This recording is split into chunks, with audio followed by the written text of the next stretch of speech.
Hello, my name is David Gatescore. And I'm Sarah McFadden. Welcome to NHSN.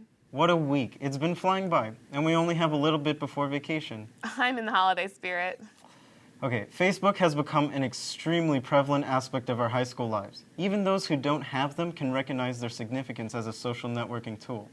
The following story will address the intricacies as this method of social interaction.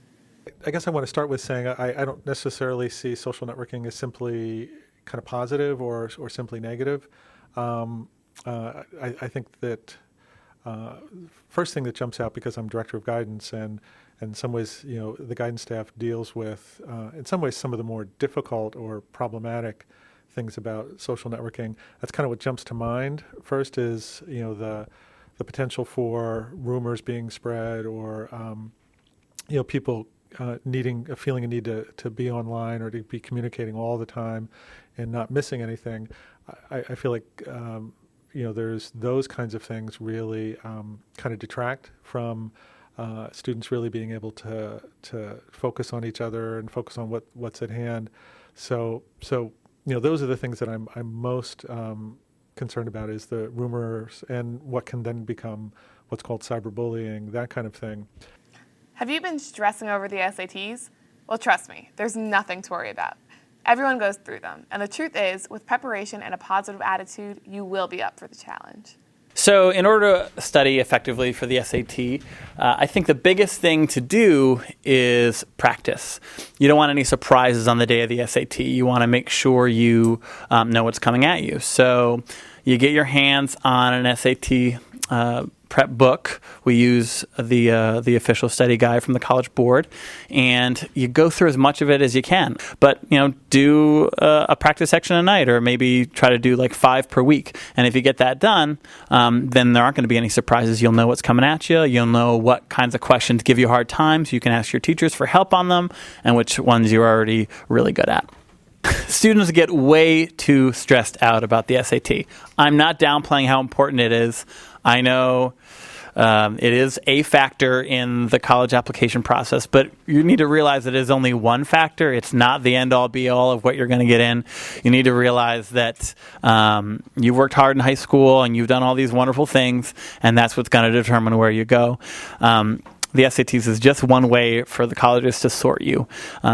So I think the best thing you can do is to relax about it and have some confidence going into it, because then at least you'll do your best. This is a bona fide tip on the SATs, how to succeed on the SATs. It requires no understanding of math or anything else.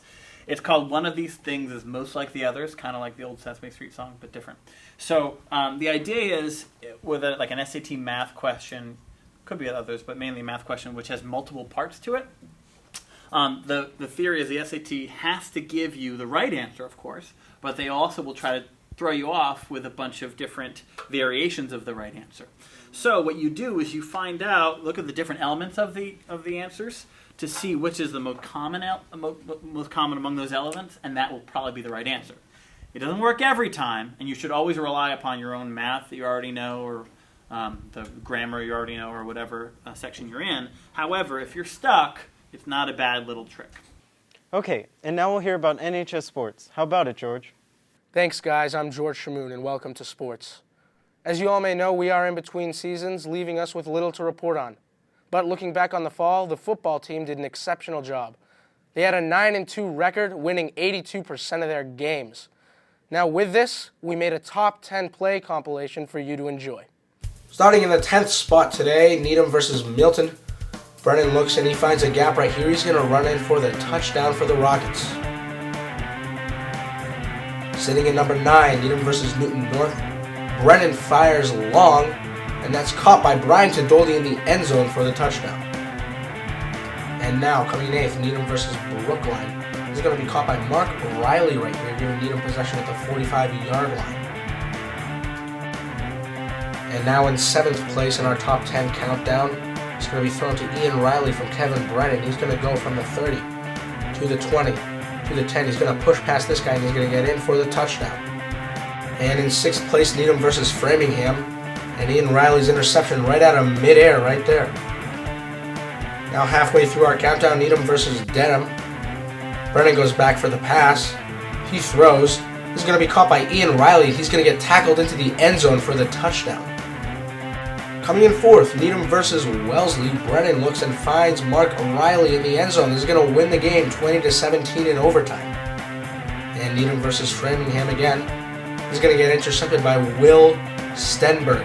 He's going to go to the 20, to the 10, and all the way into the end zone off of this interception right here for the Rockets, bringing the score 21-0. And now falling in second place, Needham versus Braintree. Sean McCann had a great run off of a kickoff right here. He's going to take this one all the way to the end zone for the touchdown.